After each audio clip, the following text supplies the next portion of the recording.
पेशावर के एक पुराने इलाके में एक कदीम कब्रिस्तान था।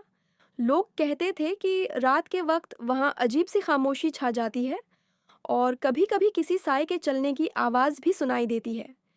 ज़्यादातर लोग रात को इस कब्रिस्तान के करीब जाने से भी डरते थे। एक रात कब्रिस्तान का गार्ड अपनी ड्यूटी कर रहा था। उसके हाथ में टार्च थी और वो आहिस्ते-आहिस्ता कब्रों के दरमियान चल रहा था।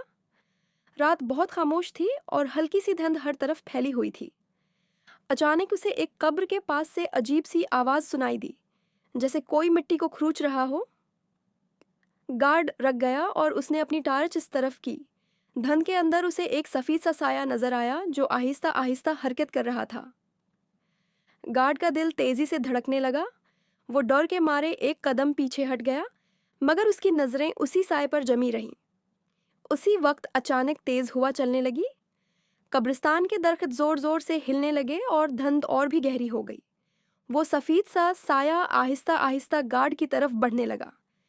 गार्ड के हाथ कांपने लगे और डर की वजह से उसके हाथ से टारच जमीन पर गिर गई।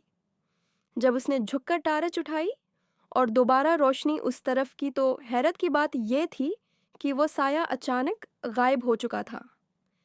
कब्रिस्तान में दोबारा वही गहरी खामोशी छा गई थी, जैसे वहां कभी कुछ हुआ ही ना हो। अगली सुबह जब लोगों को इस वाकये के बारे में पता चला तो पूरे इलाके में बात फैल गई कि रात को कब्रिस्तान में एक प्रासरार साया देखा गया था। कुछ लोग उसे भूत कहते थे और कुछ उसे सिर्फ एक वहम समझते थे। मगर आज तक किसी को यह मालूम नहीं हो सका कि इस रात कब्रिस्तान में हकीकत में क्या हुआ था, और उसी राज ने उस कहानी को और भी ज्यादा प्रासरार बना दिया।